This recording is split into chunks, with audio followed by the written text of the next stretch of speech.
Hello, and welcome back. Yes, I'm recording this exactly after my Frost DK video, but I need to get these recorded and I don't have a lot of time. So we're going to swap over to our Unholy spec to have a look more into this. Now, I'm not spec for Unholy, but I play with an Unholy DK quite frequently. Um, in threes, we play Unholy and we play Frost TSG. So we just looked up at Frost, so it's a similar sort of play style, but also very different, similar to that of Arms and Fury.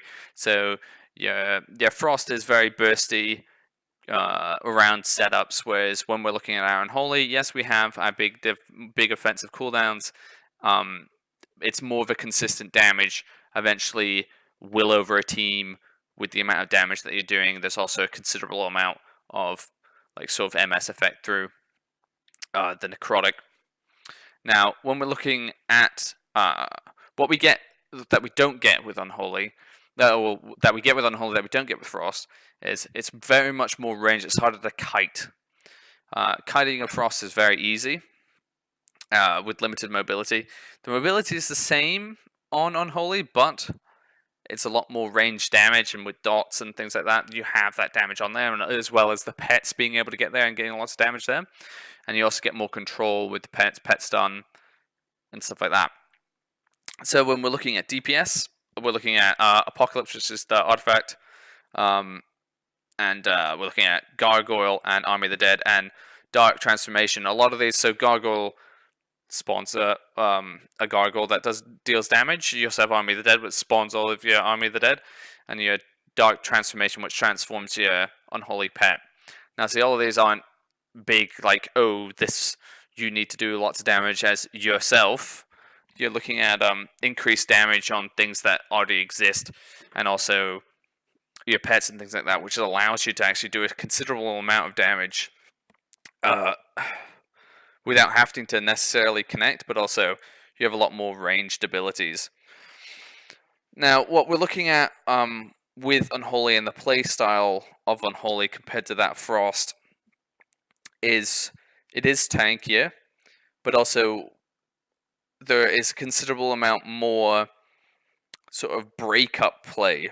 So you can often see, say, if you're playing like Arms Warrior Unholy TSG, you could go after a healer and interrupt casts with stuns that don't deal like pet stuns.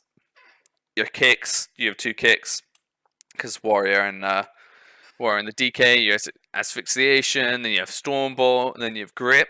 These are ways that you can actually just flop over teams. It's just constant, like, oh my god, there's so much damage coming out, I can't heal, and why am I getting stunned every 5 seconds, and I get kicked and kicked and kicked, and that's sort of how it goes. But generally, it'll be like a stun on DPS, stun on healer, and then eventually start trucking people over. Now, when we look at the Unholy DK, in terms of its defensives compared to a Frost, it's more defense because of Corpse Shield as its like main defensive, which essentially uses the pet as a shield. So when you're looking, if you're playing a cleave spec, say it's TSG versus TSG and one's Frost and one's Unholy, if you're cleaving down that pet and you have the opportunity to kill it, kill the pet, because then the Unholy DK is weak as anything, because you can't use a Corpse Shield if you don't have the pet. It's the same as trying to use parry when you're disarmed as an Arms Warrior. It doesn't work like how you're supposed to do it. It like does the whole swords around you. You can't, like, there's no way, you can't parry without a weapon, so you can't Corpse Shield without corpse to put on you.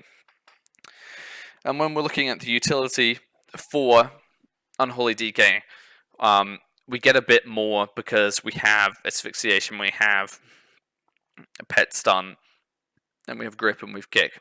But what we don't have is the slows that come with Frost. Now, this isn't really an issue. Like, we still have slows, like, it's still usable, but it's not as, you don't have the roots, you don't have the stun from Remorseless Winter and the slows that you get from that and all that various stuff, because if you look at Frost DK, you have the whole like class fantasy thing going on, where you're not going to get the same slow. But it doesn't really matter because you're putting a lot of your damage is going to be out there with the explosions of your festering wounds and stuff like that. But that being also said, if you're playing up against an Unholy DK, you got to then bear in mind that getting away from them does not necessarily mean that the damage is gone. And it's going to be harder to go for drinks, and it's going to be harder to just get away really and kite this damage. Whereas if you're going up against a Frost, you can't just root them there, get away from them. They don't have Wraith Walk. Ooh, yeah, we're out of there, and we're good. You need to look for the same similar. So you have AMS as well, which is your huge defensive cooldown against casters. Casters, watch out for that. Do not cast into it because it just immunes it, and then I'm pretty sure it puts it on DR. It's kind of a waste of CC, to be honest, if you're not going that target. And if I'm pretty sure Hodge will just like annihilate, will disappear into it also. So bear that in mind. Wraith Walk is a big means of like keeping on them, because if you lock them down, you can go them pretty hard. See, because at the moment people don't tend to like to go Unholy, but it is still a good target to go, especially if you're killing the pet. It's the same as if you're going a Demonology Warlock, even though they got nerfed with the Soul Link. If you're killing the pet, you can kill the DK or the Warlock. So bear that in mind. But overall, what we're looking at as an Unholy DK, it's more sort of like mid-rangey melee. You're not super up close like a warrior. It's kind of like ret distance, so you can get a lot done when you're not necessarily right on top. A bit more utility, more stuns, tankier, but you lose this really heavy AoE bursty damage that you get with Frost. But obviously, like, you get more control over the game that Frost kind of lacks. You can't really control what people are doing as Frost too much. You have grip and you have slows. That's it. Whereas Unholy has a considerable amount that they can do with it. That's why it's kind of preferred in the current meta. But what I was, as I said in the Frost DK video, they don't scale as well with artifact traits and damage that comes out. Like, a lot of it just, like, as you put more artifact power in, it doesn't seem like you're doing, oh crap, like this hits loads more. Whereas Frost kind of does that. So I guess we'll see how it goes when everyone gets final, like, full artifacts. Maybe we'll see some interesting play in the tournaments with Frost being preferred over Unholy, or sticking with the meta of Unholy working. But who's to really say until we get it? I'll definitely keep you guys posted. I hope this was useful. If I missed anything or you need anything clarifying, comment below. And hopefully, and I'll see you next time. And also, Twitch, Discord, Twitter, follow me. Peace.